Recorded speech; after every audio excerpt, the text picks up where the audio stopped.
Bom, falando um pouco agora sobre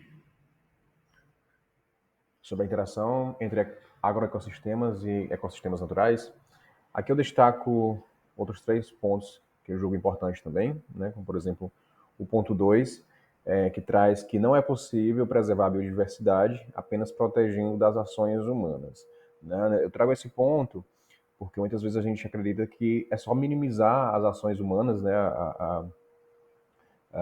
Um desmatamento, por exemplo, a construção de estrada, a construção de cerca, que a gente vai preservar a biodiversidade, que a gente vai causar menos impacto.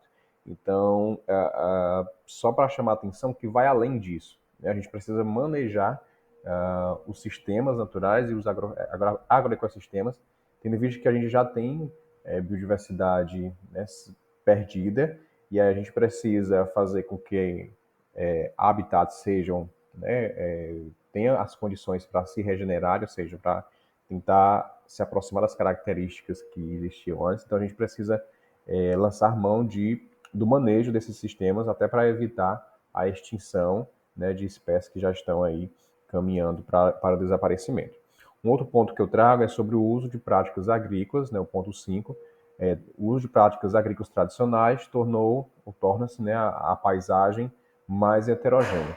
Então, nesse sentido, a gente tem que as práticas tradicionais, geralmente vindo de comunidades que são tradicionais, comunidades rurais e etc., elas geralmente consideram que a natureza ela precisa estar funcionando adequadamente, né? As pessoas têm esse entendimento, têm esse conhecimento que a natureza precisa permanecer no local para que a produção também se mantenha, né? Então, geralmente ela sabe do inseto que é necessário estar ali, sabe que nem toda planta, né, e nem todo bicho é uma praga, então eles vão tentar deixar, né, alguns desses fatores bióticos na natureza e isso garante a heterogeneidade, né, diferentemente das práticas agrícolas convencionais que geralmente torna a área, né, o sistema ou agroecossistema homogêneo, né, e isso perde muita característica, tendo em vista que geralmente o convencional ele lança mão da monocultura,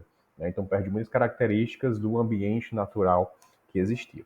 E aí o ponto 7 traz que as manchas não cultivadas podem interagir com áreas de produção agrícola. Então isso vai muito de encontro à questão, né, do ponto 6 de manter a heterogeneidade.